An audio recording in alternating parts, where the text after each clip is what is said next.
Hello, I'm Bernard Keavy. I just wanted to revisit our five-step profit formula and give a bit more sort of meat on the bones, if you like. So just to remind you, this is all about the 80-20 rule, which basically says that 20% of what you do on any given day gets you 80% of your results. And you can actually go further, because you can probably say that 20% of the 20%, which is 4%, gets you 80% of the 80%, which is 64%. So really 4 to 5% of what you do on any given day will get you 2/3 of your results and your effectiveness. Now those 20% are these things. So it's knowing your numbers. So it's knowing how many leads you generate per month, per year, per time period, what proportion you convert, which will tell you your number of customers. Then if you know how much they spend on average and how often they spend on average, that will tell you your turnover for the period. And then if you know your gross margin, that will tell you your gross profit. And then what you do is you take off your other fixed overheads, and that will tell you your net profit.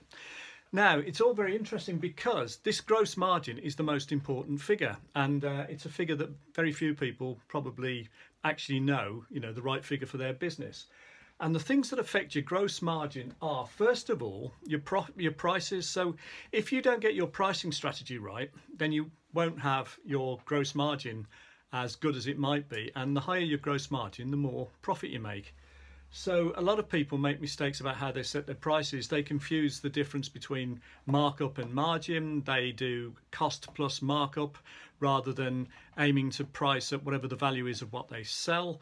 And they're not aware, if you like, that if you charge different prices to different segments of your customer base, they will be willing to pay you different prices. So a lot of your customers are buying off you at the market price.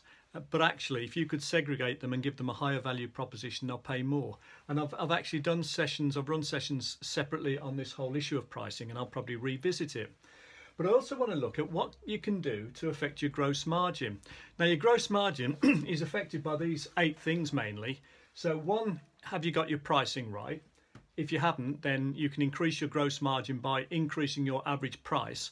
And I've already shown you in previous presentations that you can actually increase your average price without even putting your headline price up. So you don't even have to trigger off alarming your customers by saying, I'm putting my prices up.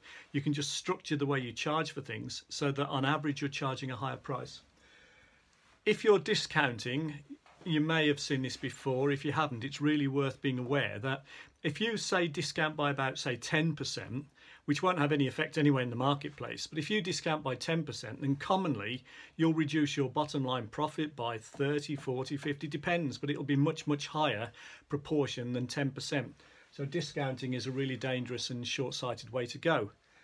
Working on your costs, it's more than likely that you'll be able to make significant savings both in your variable costs, things like materials, components, supplies, and in your fixed costs, so things like energy costs, for example. And if you can reduce your costs, that will increase your gross margin. If you're having lots of issues with quality and after sales, putting things right, or dealing with complaints, that will affect your gross margin. This is a huge one for a lot of businesses. If you're in any sort of manufacturing or distribution business or wholesale business, the odds are that you've got stock all over the place, maybe, and also that you don't know what you've got and you don't know where it is. And you could be running excessively high costs simply because of your stock levels, if you like, and lack of controls and lack of processes in terms of controlling your stock. So that's a huge issue. It could also be that you could do much better in terms of getting keen prices from fewer numbers of suppliers. So there might be scope for increasing your margins by looking at your purchasing policies. You may have theft going on. A lot of businesses wouldn't even be aware of it unless the controls are in place, which takes me to this last one, which is controls. Now, the reason those things are important is because they affect the gross margin.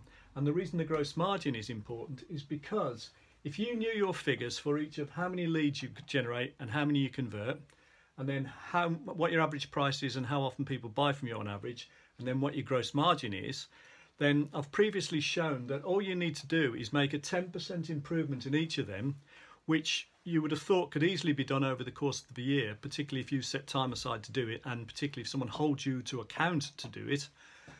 all you'd need to do is make 10% improvements in each of 1, 2, 3, 4, and then significantly this one, 5, and you would literally double your bottom line profits over the course of a year, and you could probably do it a lot quicker than that. So you can see that these 5 variables are extremely important. The gross margin is arguably the most important of all of them, and these 8 things here would be the starting point for any business looking to improve their gross margin and looking to improve their bottom line profitability.